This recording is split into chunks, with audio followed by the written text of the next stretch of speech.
Hey guys, welcome to the RC car paint job of Stay Frosty. It's all finished up, said and done. I'm pretty excited. So enjoy the time-lapse footage here, and afterwards we will recap the painting process.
I'm not going to use any of their audio.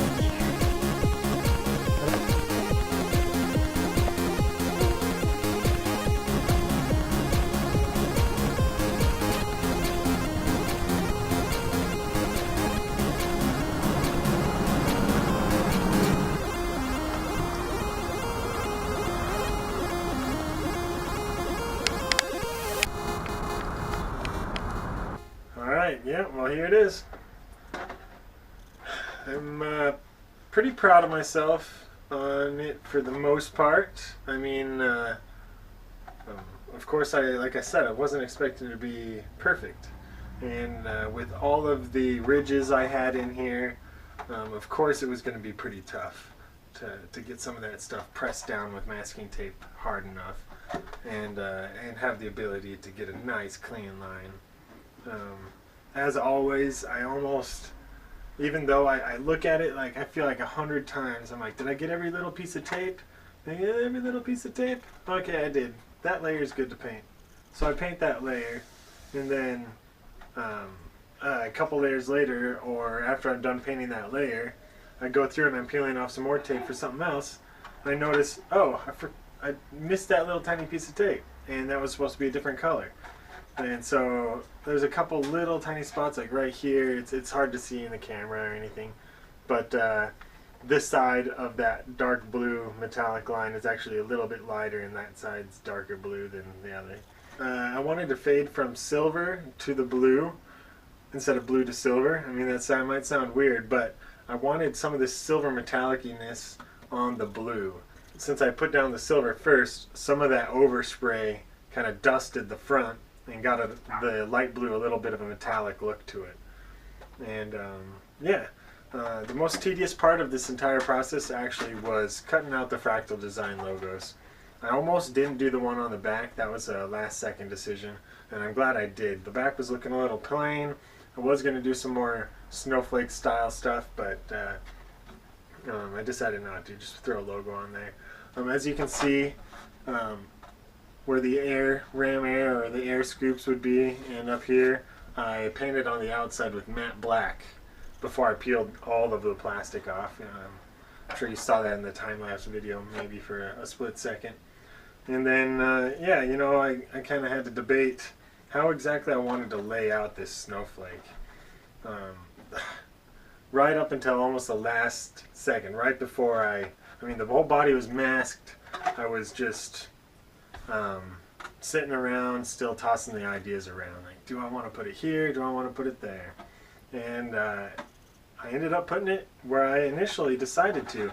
After all of the different planning and different positions that I had thought through, the very original position was the one I went with. I would say the only thing I would say I forgot to do, or I think I wish I would have done on this truck, but it's still not a big deal, is this back window is actually supposed to have those 3 black patches there. It's supposed to be a window, but having the whole back and even that window silver, it's not a big deal. I achieved the fade that I wanted. It fades right in the middle. When you look at it from certain angles, you can see the blue better. When you look at it from this angle, sometimes you can see the silver fade more into the front. The metallic blue doesn't always pop unless the sun hits it, so that's kind of cool. And especially when it pops, when it hits the contrast of the glossy, just plain old gloss black on the window, it just really pops well. I will be doing a few more this summer, that's for sure. I'm not exactly sure when I will be getting around to my next car body, because I have a lot of other projects going on. I've got a quadcopter build you can't see, but I've got a mess of parts and stuff down here. I've got my quadcopter all pulled apart. I'm going to be changing it up a little bit and getting it all set up, but everything's all calibrated and programmed. I just basically need to plug it and fly it and go have some fun. I guess one of the things I didn't really talk about too much, let me see if I can find it. Yeah, it's right there. This right here, I've got some footage of me grinding away at some metal, and I was going to put a bumper on here, but in the end I decided, after painting the grill, and it's basically going to sit right like that. And I was going to have either just the one or 2 of them. And anyways, I shaped it well. I can't remember what size of steel rod it is, but I shaped it well, I ground it down, I actually plasti dipped it because I wanted it to be blue. And it just, I didn't feel like I was going to be able to attach it properly. And so I basically just left that out of the picture. It looks fine as it is with just the grill.